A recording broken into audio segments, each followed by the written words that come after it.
인류 문명사는 결국 이성의 역사인데 그 이성의 역사의 총화가 저는 인공지능이라고 생각을 합니다. 근데 인공지능에 와서 인류가 지금 만들고 싶은 게 뭐냐면 감정이거든요.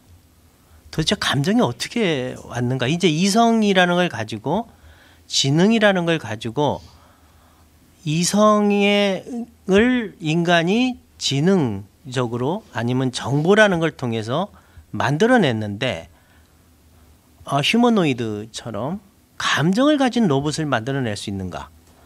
이제 어떻게 보면 인류 문명이 이성에서 감정으로 바뀌었다는 게 저는 굉장히 중요한 계기라고 생각합니다. 그러니까 어떻게 보면 인공지능의 문제는 거꾸로 되돌아보게 만든다는 거죠. 여태까지 이성이 감정을 통제하는 것이 바람직한 방향이었는데 그것의 하나의 굉장한 성과로 인공지능을 만들어내다 보니까 이제는 감정의 문제가 도대체 어떻게 되는 건가?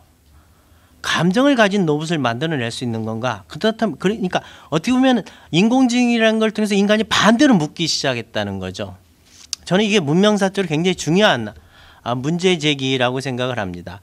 근데 이제 지금 제가 아는 범위 내에서 정보적 전환 이후에 감정이나 의식의 문제를 어떤 식으로 생명과학자들이 생각을 하냐면 결국 생명이라는 것은 정보 처리를 하는 하나의 알고리즘인데 감정이나 의식이라는 것은 이런 정보 처리하는 과정에서 생겨나는 부산물이다.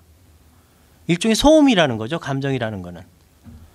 그러니까 일종의 창발 현상인데 이성이라는 걸 가지고 정보를 처리를 하는 과정에서 일어난 부산물 중에 하나가 감정이었고 어떻게 보면 부처님이 한 거는 그걸 통제하는 거거나 그것이 시라는 것 자체가 아까 가래 그런 얘기를 하셨는데 그것이 없는 존재를 그러니까 되는 거 그게 이제 수행이고 깨달음이라고 했는데 오히려 인공지능이 부처가 돼버리는 셈이거든요. 제가 일방적으로 제가 문명에 관심이 있었을 때 요새는 이제 정보적 전환을 가지고 이 문명의 문제를 한번 보고 싶은 거라 그냥 정보적 전환과 문명의 융합인가 진화인가 이렇게 이제 제목을 그냥 보내드렸습니다. 근데 나중에 이제 이항구 선생님이 이제 발표 정하면서 그러니까 보내온 메일을 보니까 이 제목이 바뀐 거예요. 어떻게 바뀌었냐면 정보적 전환은 문명의 융합인가 진화인가. 그러니까 과가 은이 돼 버렸더라고요. 그래서 제가 답장 메일을 보냈습니다. 이게 좀 뭔가 틀린 것 같다고. 그랬더니 뭐 그냥 이렇게 나갔으니까 그냥 그렇게 와서 하라고. 이 관계가 융합으로 봐야 될 것인지 진화로 봐야 될 것인지. 그러니까 제가 은으로 바뀐 것이 실수이지만 다시 한번 생각을 해보니까 야 이렇게도 볼 수 있겠구나. 그런 생각이 들어서 이렇게 바꿨습니다. 인간은 정말 이렇게 저는 진화한다고 생각을 합니다. 그러니까 결국 중요한 문제가 문명이란 무엇인가인데요. 문명 무지하게 많은 정의가 있습니다. 근데 제가 제일 좋아하는 정의는 프랑스의 아날 역사가 르고프가 한 정의입니다. 그러니까 문명이라는 것은 인간이 시간과 공간을 지배하는 방식이다. 제가 이 정의를 좋아하는 이유는 문명에 대한 가장 포괄적인 정의이고 그 다음에 또 가장 문명에 대해서 다양하게 접근할 수 있는 정의라고 생각해서 이 정의를 좋아합니다. 그러니까 문명이라는 것은 결국 통일성 속의 차이하고 다양성을 견지하면서도 통합을 향해 나가는 인류의 역사적 과정을 그려내는 총괄 개념입니다. 그러니까 문명이라는 말은 하나의 통일성을 하나의 방향성을 제시할 수 있는 개념이고 또 문명이라는 개념을 가지고 우리가 그 차이들을 드러낼 수 있는 개념. 이 두 가지가 문명 개념이 갖고 있는 굉장히 좋은 장점이라고 생각을 합니다. 이제 이런 문명사의 여정이 우리 시대에서는 글로벌 시대 다문화 사회로 펼쳐지고 있습니다. 이제 글로벌 시대라는 시간성에 갖고 있는 통일성과 다문화 사회라는 공간성 속에 내재되어 있는 다양성. 이게 이제 모순과 갈등을 빚어냅니다. 여기서 이제 문명을 이것을 융합으로 보느냐 충돌로 보느냐에 두 가지 담론이 있다고 생각을 합니다. 이게 이제 21세기 인류가 당면한 큰 문제인데 여기에 대한 답을 한 책이 문명의 융합이라고 생각을 합니다. 이항구 선생님의. 결국은 여러 지역에서 지류로 흘러나는 문명들의 물길들이 이제 우리 시대에 와서 하나의 큰 강을 합쳐진 게 세계화고, 이거는 인류 문명사의 대세라고 생각을 합니다. 그러니까 우리 시대에 와서 인류가 시간과 공간을 지배하는 방식이 지구촌 사이로 통합되고, 이러한 지구촌 사이로 통합되는 내적 원리가 문명의 융합이다라고 이제 선생님께서는 이제 정리하신 것 같습니다. 이제 융합에 대한 설명을 아까 신중 선생님이 발표해서 말씀하신 건데요. 융합은 단순한 혼합이나 혼종이 아니다. 혼합이나 혼종은 두 사물이 단지 서로 섞이는 것에 불과하다. 예컨대 한쪽에는 A만 있고 다른 한쪽에는 B만 있다가 서로 섞여 양쪽에 모두 A 플러스 B가 존재하게 되는 현상은 혼합이나 혼종에 불과하다. A와 B가 비슷해지는 현상이 융합이다. 수렴하는 거죠. 여기는 다양한 방식이 있을 수 있다. A가 B를 흡수할 수도 있고 그 반대일 수도 있다. A와 B가 C로 수렴될 수도 있다. 그러면 얘가 이제 흑인과 백인 유전자가 만나면 중간성이 나오고, 서양 음악과 국악이 만났을 때 새로운 형태의 음악이 만들어지는 거.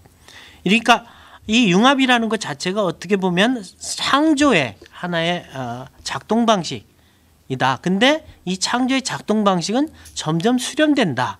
이게 이제 융합이라는 개념 속에 내재되어 있는 원리라고 생각을 합니다. 근데 왜 수렴되는가?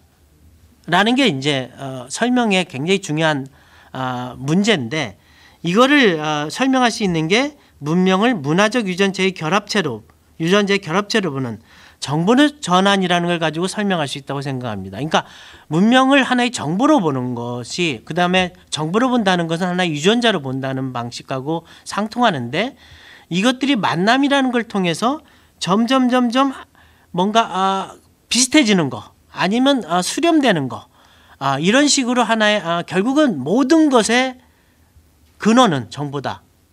저는 이걸 정보적 전환이라고 이해를 합니다. 결국은 인간이 갖고 있는 모든 경험과 지식, 이건 다 정보고, 이런 정보라는 걸 가지고 설명하는 하나의 패러다임이죠. 그러니까 이거는 인간만 가지고 있습니다. 그러니까 인간은 지구상의 다른 유기체와 다른 점은 자연이란 주어진 환경을 넘어서 인간 스스로가 짠 의미 거미줄, 이게 문화죠. 문화라는 가상세계를 만들고 그 안에서 자기 존재의 의미를 실현하는 삶의 방식을 지향합니다. 그러니까 지가 만든 세계 속에서 그 감옥에 살면서도 자기 존재의 의미를 만들어내는 존재라는 거죠. 이런 존재는 인간밖에 없습니다. 인간은 두 개의 유전자가 있는 거죠. 두 개의 정보로, 하나는 하드웨어를 만드는 정보고 하나는 소프트웨어를 만드는 정보입니다. 그러니까 내 몸의 생물학적 유전자가 내 몸이라는 몸의 정보고, 그 다음에 인간은 의미세계를, 문화라는 정보를 만들어내는 문화 유전자, 이 두 개가 가지고 있는 존재고, 이것이 인간만 유일합니다. 그러니까 라이프 2.0이죠. 이제 이러한 문화의 특징을 이제 이 교수님은 이렇게 설명합니다. 문화의 가장 큰 특징은 개인에서 개인으로 생물학적 유전을 통하지 않고 사회적 학습을 통해 전파한다는 점이다. 학습이 대상이란 측면에서 문화는 정보의 체계로 규정될 수 있다. 문화는 개인들이 교습이나 모방에 의해 다른 동료로부터 획득하는 정보로서 그들의 표현형에 영향을 미칠 수 있는 정보다. 말하자면 문화는 행동에 영향을 줄 수 있는 사회적으로 합수된 정보이다. 이 정보의 저장소는 두뇌다. 그러니까 우리는 그러니까 두뇌라는 컴퓨터를 가지고 문화적 유전자를 축적하고 만들어내는 거죠. 융합하는 하나의 기관이 뇌죠. 존재하는 모든 것은 과거가 있습니다. 근데 인간만이 개체의 범위를 초월하여 종 전체의 과거를 유산으로 사용할 줄 아는 유일한 생명체입니다. 그러니까 인간은 자기 과거 전체를 정보화할 수 있습니다. 이제 이렇게 해서 과거를 유산으로 사용할 목적으로 만든 학문이 역사고, 그런 역사 가운데 가장 포괄적인 이야기가 문명사입니다. 그러니까 인간이 갖고 있는 모든 경험과 지식을 총체적으로 이야기할 수 있는 거, 정보할 수 있는 거, 역사화할 수 있는 거, 이게 문명사입니다. 이렇게 인류가 주어진 자연 속에 살지 않고 문명이라는 자기 세계를 창조할 수 있는 원동력은 집단학습입니다. 인간만이 집단학습을 합니다. 인간이 문명을 가지고 있는 이유는 집단학습이라는 걸 통해서 문화 유전자를 끊임없이 진화시켜 나갔다는 것입니다. 그러니까 근데 어떻게 해서 인간이 집단 학습을 할 수 있게 됐느냐는 거는 결국은 언어와 문자를 매개로 해서 과거 인류가 행했던 경험과 축적했던 지식을 정보화할 수 있었기 때문이 그렇습니다. 그러니까 인간은 정보라는 거를 만들어낼 수 있었기 때문에 인간은 문명이라는 걸 만들 수 있었다는 거죠. 근데 오늘날 인류 문명은 어느 지점에 와 있냐면 존재하는 모든 것을 정보화할 수 있는 단계까지 나왔고 그것의 하나의 성과물이 빅데이터입니다. 이제 이렇게 되니까 인간은 그러니까 디지털 기술이라는 걸 통해서 0과 1이라는 걸 가지고 존재하는 모든 것에 대한 정보를 만들어낼 수 있다는 겁니다. 정보화할 수 있게 됐다는 겁니다. 그러니까 이게 이제 큰 문제면서 굉장히 새로운 하나의 진화, 인간 진화, 지적 설계로 갈 수 있는 라이프 3.0 얘기가 나올 수 있는 하나의 계기가 되는 거죠. 그러니까 결국 인간이란 무엇이라는 것도 결국은 정보에 대한 해독을 통해서 알아낼 수 있습니다. 이 모든 생명체는 하드웨어와 소프트웨어의 결합으로 이루어져 있습니다. 그 둘이 인간에게는 몸과 마음입니다. 몸이 가진 정보를 전달하는 인간의 활동이 생식입니다. 몸이라는 하드웨어를 구성하는 생물학적 유전자를 복제하는 것이 생식이고 이런 생식을 할 수 있어야만 생명입니다. 생명은 자기 복제를 할 수 있는 DNA라는 분자가 생겨남으로써 탄생한 것이고 그러니까 생명의 주인은 궁극적으로 생물학적 유전자입니다. 그러니까 세포가 그러니까 자기 복제를 할 수 있는 세포가 만들어진 거죠. 그게 DNA이고 그걸 통해서 생명체가 탄생하고 그 생명체라는 것에 그런 문화적 유전 그러니까 생물학적 유전자 DNA를 담는 그릇으로 만들어진 게 생명체라는 겁니다. 그 중에 하나가 인간이라는 거죠. 그렇게 생명체란 리차드 도킨스의 말대로 생물학적 유전자를 담는 그릇에 해당합니다. 몸이 죽으면 사라져야만 존재인 인간도 마찬가지로 이기적 유전자의 노예입니다. 하지만 인간이 다른 생명체와 다른 점은 마음이라는 소프트웨어를 구성하는 문화 유전자를 만들어냈다는 점입니다. 이게 이제 다른 생물학적 유전자의 노예로 사는 생명체와 다른 인간의 특이성입니다. 문화적 유전자는 생식이 아니라 집단 학습을 통해 전수되고 복제되는 걸 넘어 설계할 수 있기에 인류는 문화 유전자의 복합체로서 문명을 만들어내서 지구의 전국자로 등극할 수 있었습니다. 그러니까 자연을 지배하게 된 거죠. 이 과정에서 인간은 그 자신이 이기적 유전자의 지배를 받고 있다는 각성을 하고 그런 생물학적 한계를 보완하고 극복할 수 있는 인간의 문이 곧 인문이라는 걸 만들어내고 인문학을 만들어냈습니다. 결국 인문학이라는 건 뭡니까? 아까 이성의 감정을 통제하는 거, 통제할 수 있는 인간의 문의를 만들어내는 거, 문화적 유전자를 만들어내는 거, 이게 인문학입니다. 자, 이런 식으로 해서 이 인간을 굉장히 길들이기를 한 거죠. 어떻게 보면 그러면서 이것을 점점 확대해 나가서 가축을 만들어내고 공물화하고 지구를 완전히 인간화한 방식으로 개조를 한 거죠. 자, 이게 결국은 문명의 융합이라는 거고 결국은 그런 인문학적인 하나의 결실이 이양구 선생님 같은 책이 나온 거라고 생각을 합니다. 결국 이 책의 기본 전제는 문화의 정부적 전환과 문명을 문화적 유전자의 결합체로 보는 점입니다. 저는 이 점에 동의합니다. 근데 제가 차이점은 왜 문화를 유전자로 보고 정부적 전환으로 보는데 왜 진화의 플롯이 아닌가?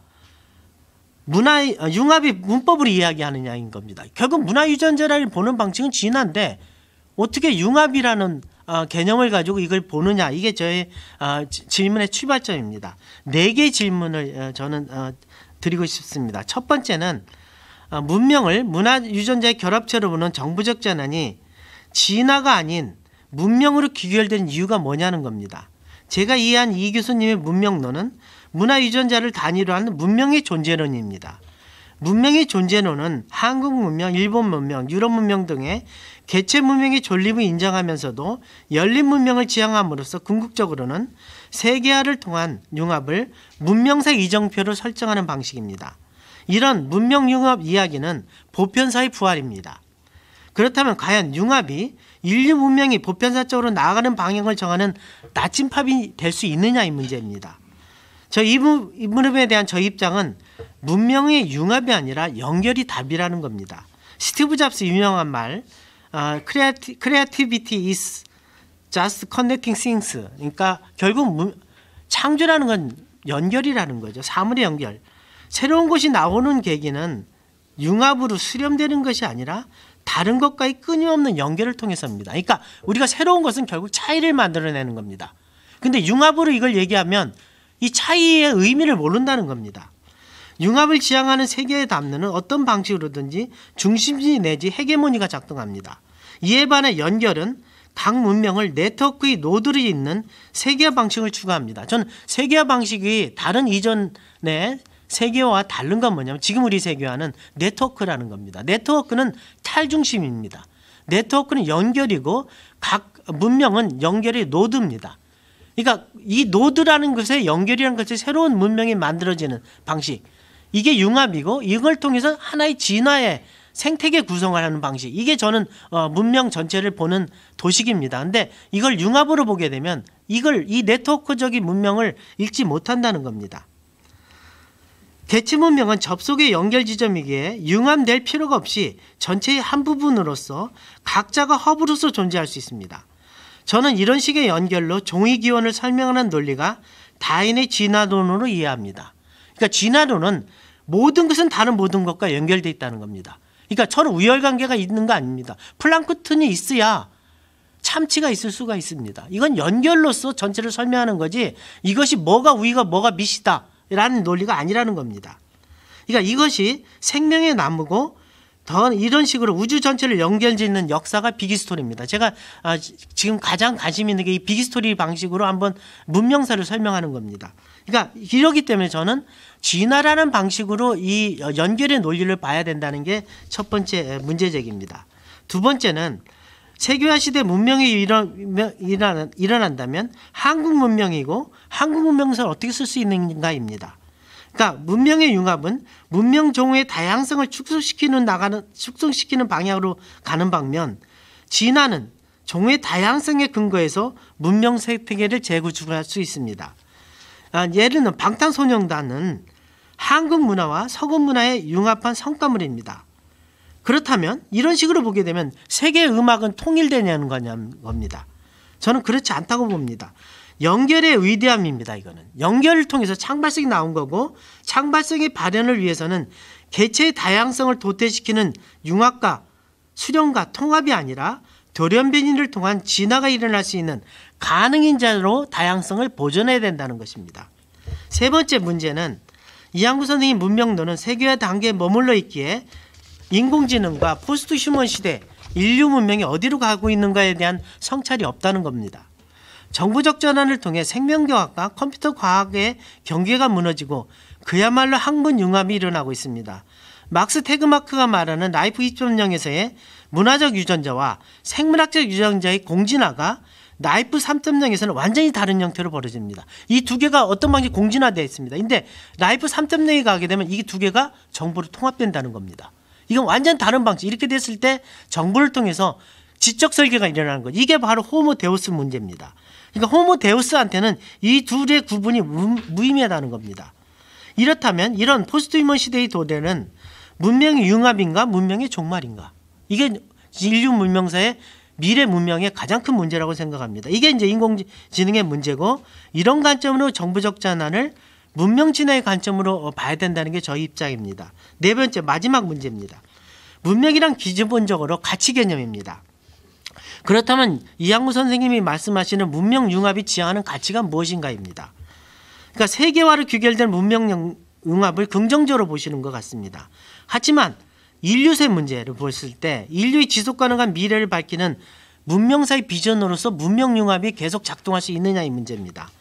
인류의 생태계 파괴가 지구 온난화 현상으로 나타나서 차후 500년 동안 지구 생명종의 20에서 50%가 멸종하는 6번째 재앙이 나온다는 경고가 나옵니다. 인류 문명의 파국을 막기 위해서는 근대 문명의 문법을 지속할 것이 아니라 패러다임 전환을 해야 됩니다. 이게 어떻게 보면 공간 문명, 이성 문명이 아니라 공간 문명이라고 볼 수도 있습니다. 이렇게 했을 때 과연 이 융합 문명 모델로 했던 지금까지 방식을 문명 문법을 지속해야 되느냐의 문제입니다. 결국은 이 문제는 결국 휴머니즘의 문제입니다. 그러니까 이항구 선생님은 비판적 합리주의자이십니다. 그러니까 휴머니스트입니다. 저는 이 인간 중심주의를 해체하는 포스트 휴머니스트입니다. 제가 후자 입장을 주장하는 이유는 뭐냐면 휴머니즘의 이성의 확대로 감정의 문제까지도 계속 봐야 되느냐? 이건 아마 이항우 선생 입장입니다. 저는 그게 아니라 그런 식으로 과연 인류의 지속 가능한 미래가 될 수 있느냐? 저는 완전히 포스트 휴머니즘으로 연결의 방식으로 인간과 다른 존재의 관계를 재구성해야 된다고 보는 겁니다. 이제 이게 융합이 아니라 차이고 다양성이고 연결이고 이런 식으로 새로운 창발성이 나와야 우리가 지속 가능하다는 겁니다. 자, 근데 결국은 이건 방법의 차이일 수 있습니다. 결국은 똑같은 목표를 방법이 다르기 때문에 이렇게 얘기하는 것이라고 할 수 있습니다. 아무튼 아마 결론적으로는 이항우 선생님 제가 이제 섣부른 판단인데요.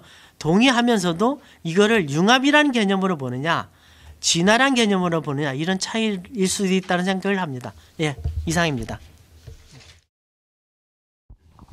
정말 김기봉 선생님의 그 질문은 항상 날카롭습니다.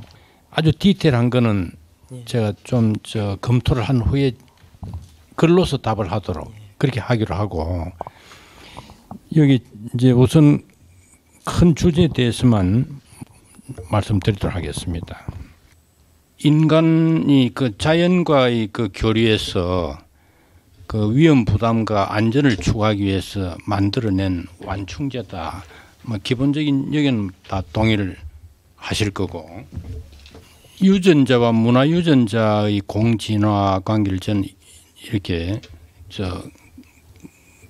그렸습니다. 이게 그러니까 위쪽은 그 우리의 생물학적 유전자가 어떻게 자연 변이들이 나타나고 그 자연 선택되어서 거의 다시 복제되어서 이렇게 진화에 가는 그런 과정을 그린 거고요.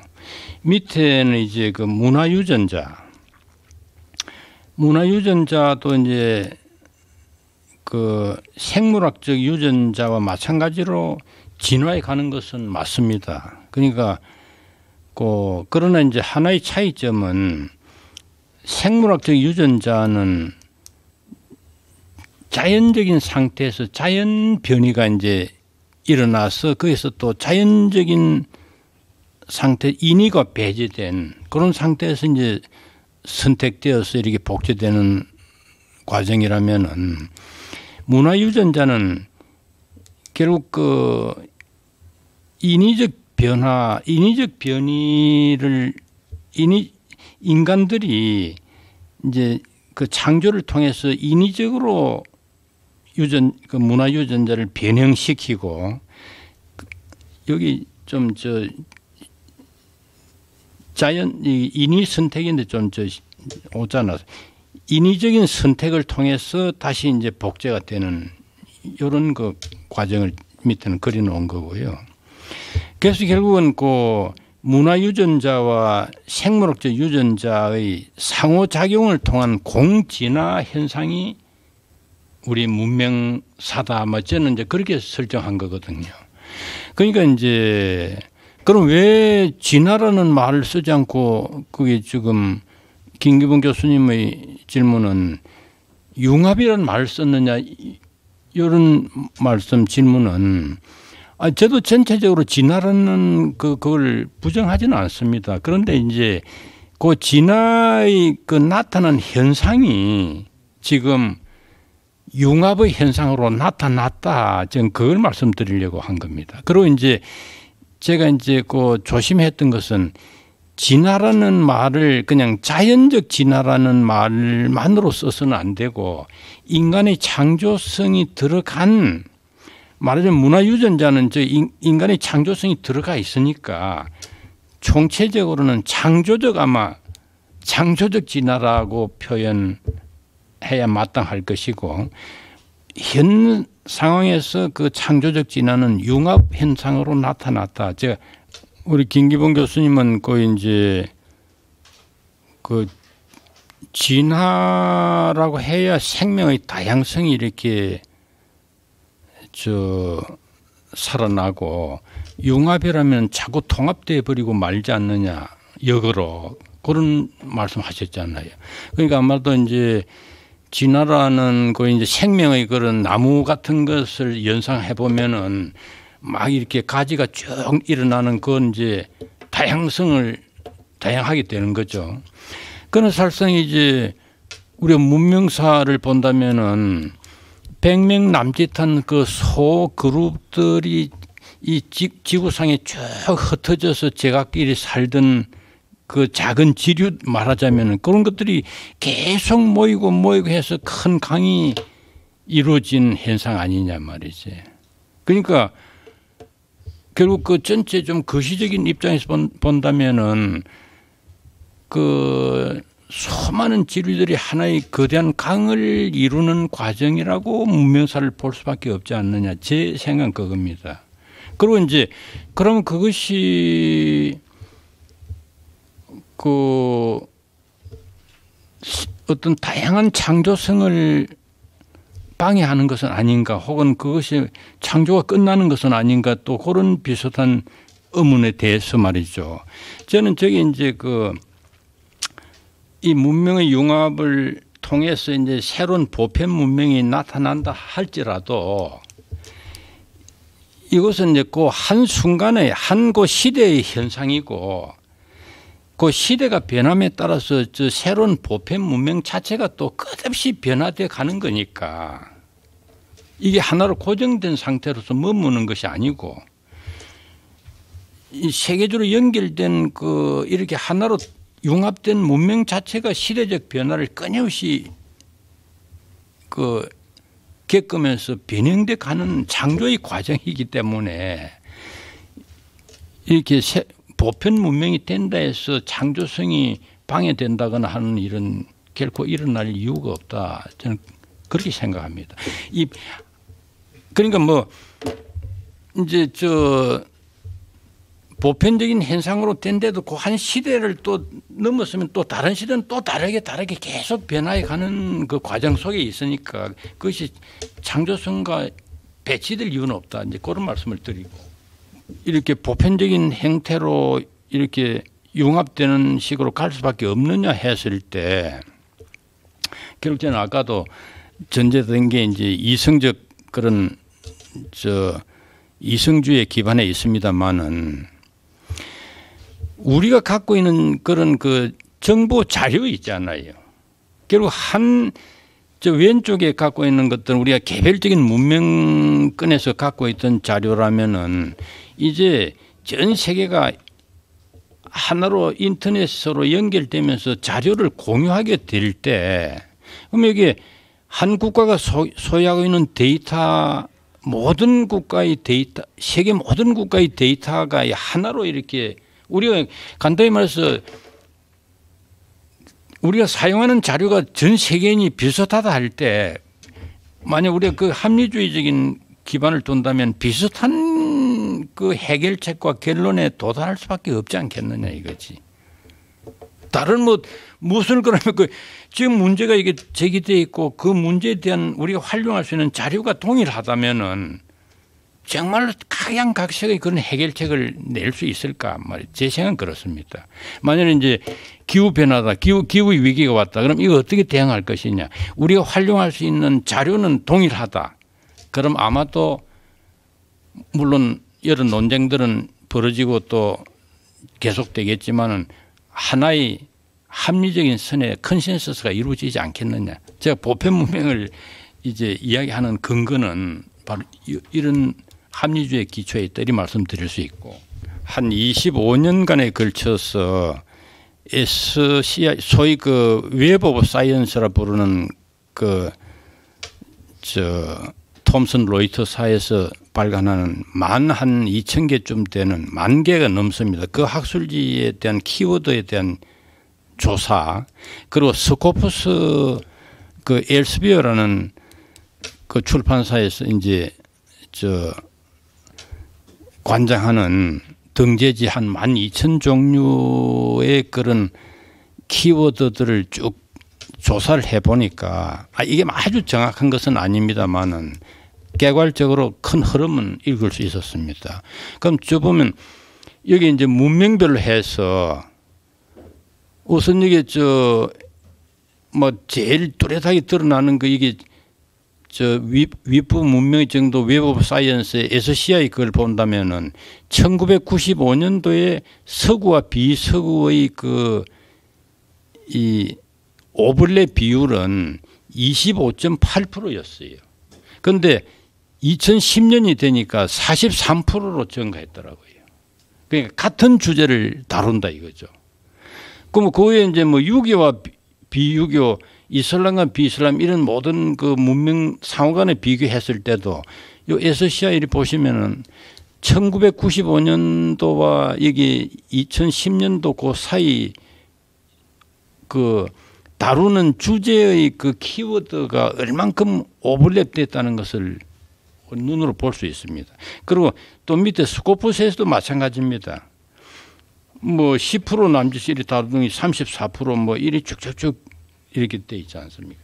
이런 추세는 계속될 걸로 보여집니다. 아마 지금 이런 추세로 봐서 말하자면 여기 유교와 서구 이렇게 보면은 거의 같은 주제를 70% 정도 지금 다루고 있고요. 이런 그 프로테지 증가는 계속 상승하는 추세로 그렇게 보여집니다. 저는 이것을 실증적 근거로 삼아서 현재 상태에서 문명의 융합이 일어나고 있는 것은 확실하다.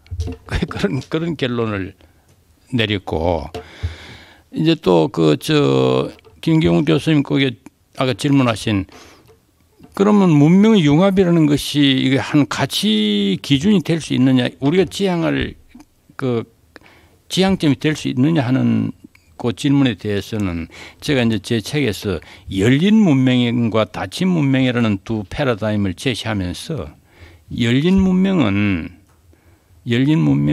우리가 지향할 현 상황에서 지향할 가치를 담고 있다. 저는 뭐 그런 식으로 이해를 했습니다.